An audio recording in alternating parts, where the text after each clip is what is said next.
des écailles, des reptiles est tombé des yeux de Pierre, de Paul.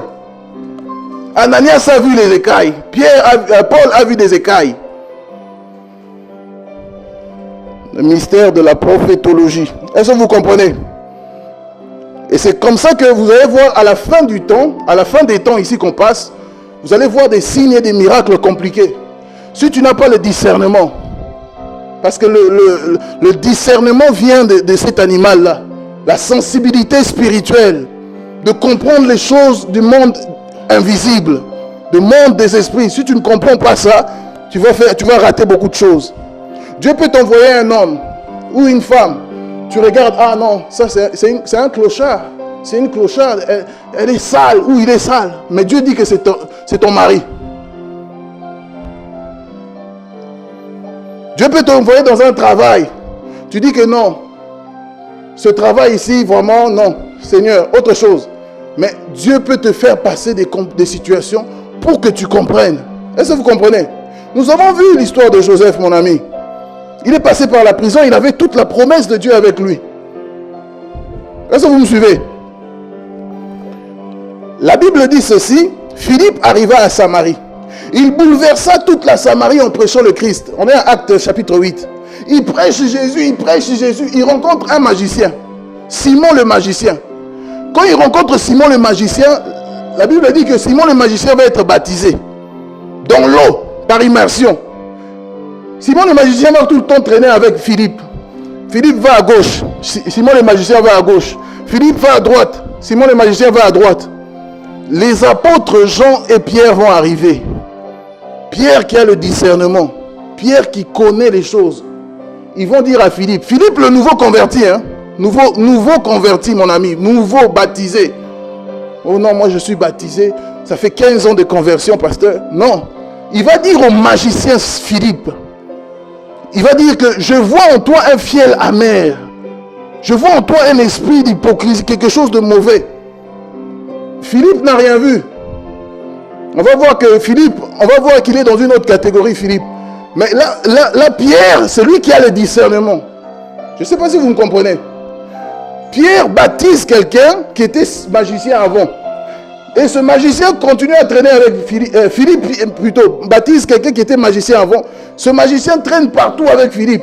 Mais il ne discerne rien. Amen. Il y a des gens qui voient plus que les yeux. Est-ce que vous comprenez? Il y a des gens qui voient plus que les yeux. Mais ça, si on dit ça aux chrétiens, ah non, ça devient de la magie ou quoi? Ça devient de la sorcellerie ou quoi? Non. Comment tu peux aller chez ton cartomancier, chez ton astrologue, ou celui qui consulte les cartes, et tu y crois à ça, et tu ne peux pas croire que Dieu peut parler de ce qui se passe dans ton sommeil? Aujourd'hui, j'ai dit que je vais être profond. Les prophètes serpents, les prophètes reptiles sont des apôtres. Amen.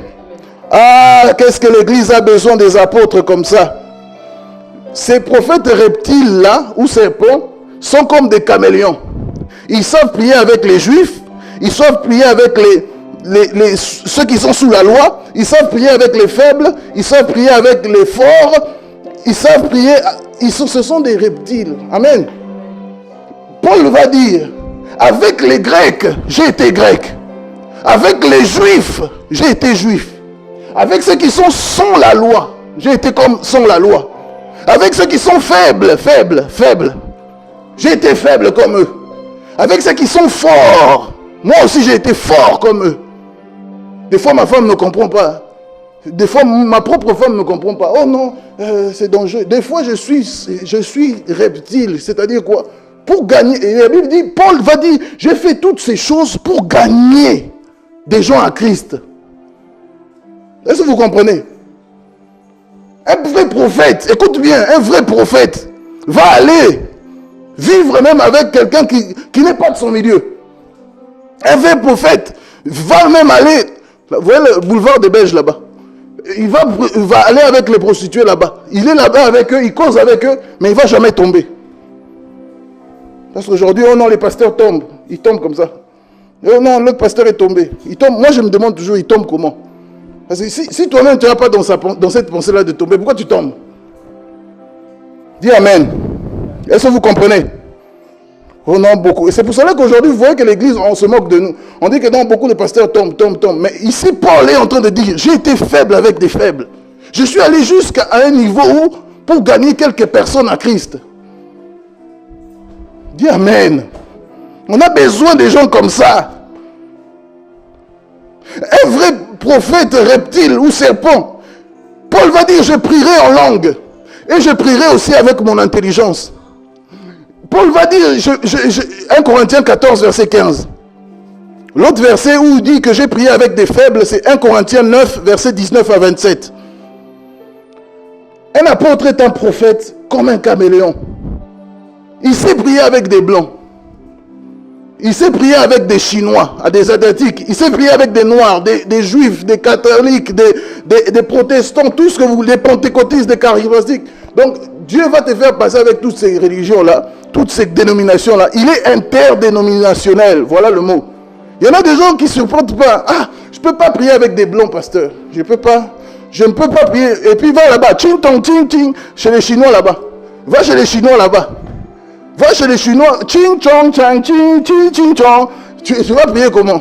Amen. Va prier avec les Chinois là-bas. Amen. Et Pierre, il priait avec les Chinois. C'est la raison pour laquelle quand tu viens à l'église, il faut que tu saches t'adapter avec tout le monde. Dis Amen. Il y a des gens qui ne supportent pas les autres. Et il y a des gens qui viennent toujours accuser les autres. Pasteur, t'as pas vu la sœur comment elle est? Pasteur, t'as pas vu le frère comment il est habillé? La Bible dit, supportons-nous les uns les autres, n'est-ce pas? Mais les gens n'arrivent pas à se supporter. Non. Ils viennent derrière les gens. À la fin du culte, pasteur, t'as pas vu les enfants de la sœur, comment ils étaient? Est-ce que vous comprenez? Il faut savoir dans l'église s'ouvrir à tout le monde. Supportez-vous les uns les autres. C'est ce que la Bible dit. Romains chapitre 12. Amen. Vous voyez que l'histoire du serpent est très bon et succulent. Paul ne va pas rejeter. Vous savez, une fois Paul va rencontrer les disciples de Jean-Baptiste. Il ne va pas les chasser. Il ne va pas dire, vous êtes des disciples de Jean-Baptiste, vous ne connaissez rien. Allez, mais il va prier avec les disciples de Jean-Baptiste. Acte chapitre 19, verset 2. Il va leur dire, avez-vous reçu le Saint-Esprit quand vous avez cru? Paul va leur parler, il va leur dire, mais est-ce que vous avez reçu le Saint-Esprit? Aujourd'hui, le monde a besoin, les catholiques ont besoin de quelqu'un qui va venir dans les cathédrales. Avez-vous reçu le Saint-Esprit? Ils vont te dire, Ave Maria. Mais toi, tu vas leur dire, avez-vous reçu le Saint-Esprit? Prière des saints. Ils vont te dire ça, mais toi, tu vas faire quoi? Tu vas prier avec eux. Amen. Je te dis la vérité. Moi, ça ne me dérange pas de prier avec les catholiques. Ça ne me dérange pas. Parce que les gens, ils sont devenus... Nous chrétiens, écoute bien, nous chrétiens, Jésus est venu pour le monde, mais les chrétiens, ils ne veulent même plus prier avec les autres. C'est ce que moi, je ne comprends pas. Où est l'amour là? Où est l'amour là-dedans? Les chrétiens, ils ne veulent plus prier. Non, ce sont des catholiques, pasteur. Ce sont des catholiques. Non. Ou ce sont des protestants. Nous, on ne prie pas avec des protestants. Nous, on est pentecôtistes, pasteur. Nous, on est... comment ça s'appelle? On est évangélique. Évangélique, nous. Évangélique. Est-ce que vous comprenez? Paul était un caméléon, mon ami. Le même Paul qui a dit il n'y a pas de cohabitation entre la lumière et les ténèbres. Le même Paul, il dit que j'ai été faible avec les faibles. Écoute mon ami, la Bible, si tu la lis comme un livre, tu vas rester à ton niveau de livre. Il y a deux dimensions de la Bible. Le niveau du logos, c'est la lettre. Et le niveau du réma, c'est la révélation. Et si tu n'arrives pas, tu vas rester comme un... non, on ne fait pas comme ça normalement. On ne fait pas comme ça. Ma femme me trouve compliqué. Amen. Je vous dis la vérité. Si quelqu'un... la Bible dit, Paul va dire à Galates 1, l'évangile que j'ai reçu, je l'ai reçu par révélation. Est-ce que vous me suivez? L'évangile que je vous prêche, je n'ai pas reçu d'un homme. Je ne suis pas allé à une école. Est-ce que vous comprenez? C'est comme ça qu'aujourd'hui, on n'arrive plus à prier avec nos frères. Amen. On n'arrive plus à prier avec une autre dénomination, avec un évangélique. C'est difficile maintenant de prier avec un charismatique. Il faut que toutes ces barrières tombent au nom de Jésus. Amen. Il faut que tout ça tombe. C'est un message. Acte chapitre 17, verset 18. Paul, Je vais revenir à Actes chapitre 19. Paul va finir de parler avec les disciples de Jean-Baptiste. Avez-vous reçu le Saint-Esprit? Actes chapitre 19, verset 2. Ensuite, quand il va leur baptiser du Saint-Esprit, qu'est-ce qu'il fait, Paul? Il rentre dans une synagogue. C'est des gens polyvalents. Amen. Il finit de prier avec les disciples de Jean-Baptiste. Ensuite, la Bible dit, il rentre dans les synagogues et il prêche le Christ librement. Amen. Il est capable de prier avec des gens des parias, comme on les appelle. Hein, parce que les disciples de Jean-Baptiste, c'était compliqué. La Bible dit qu'il mangeait que des sauterelles. Amen. Et il était revêtu d'un peau de chameau. Et maintenant, regardez ces disciples avec des peaux de chameau comme ça. Et ils mangent des sauterelles. Paul va regarder. Il va leur demander, avez-vous reçu le Saint-Esprit, mes amis? Oh non, on n'a pas entendu parler du Saint-Esprit. Quel Saint-Esprit? On a besoin que les chrétiens aillent dans les églises catholiques pour leur parler aussi de Jésus, du Saint-Esprit. Amen. On a besoin. Actes chapitre 17, verset 18, Paul parlait même à des philosophes. Les prophètes, serpents ou reptiles sont comme des docteurs. Parce qu'aujourd'hui, beaucoup sont docteurs. Oh, docteur de quoi? Docteur. De quelle chirurgie? Oh non, docteur, je suis docteur. Mais docteur de quoi? Mais Paul ici était en train de parler avec des philosophes. Et attention, des philosophes grecs. Là où la pensée platonicienne a commencé, là où Platon a commencé, c'est pas de la blague, c'est pas des aventures, c'est pas de la philosophie du lycée qu'on apprend au lycée. Non. Paul commença à parler avec des philosophes. Actes chapitre 17, verset 18. Ils ont un haut niveau de connaissance, des mystères. La Bible dit qu'il y a des mystères, la science de tous les mystères. Ils ont une grande connaissance dans la révélation et dans leur message. Il y a des points difficiles. La Bible dit 2 Timothée chapitre 3 verset 16, toute écriture est inspirée de Dieu et utile pour enseigner. D'accord? Toute écriture est inspirée de Dieu et utile pour enseigner, afin que l'homme de Dieu soit accompli comme un homme de Dieu. Amen. Mais 2 Pierre va dire quelque chose d'important. 2 Pierre 3 16. Et j'aimerais que tu sois comme ça dans cette fin de temps. 2 Pierre 3 16, Pierre va dire, vous avez entendu parler des lettres de notre frère Paul. Ah, là Pierre commence à parler de son collègue, ami Paul. Et vous avez entendu qu'il y a eu des points difficiles, qui est difficile de connaître et que beaucoup de gens tordent le sens. La naissance des fausses doctrines. Amen. Pierre va dire, lui qui a le discernement, vous avez entendu qu'il y a, on va le lire, 2 Pierre chapitre 3, 2 Pierre chapitre 3 verset 16, 2 Pierre chapitre 3 verset 16, qu'est-ce que la Bible dit là-dedans? 2 Pierre chapitre 3 verset 16, 2 Pierre chapitre 3 verset 16, qu'est-ce que la Bible dit?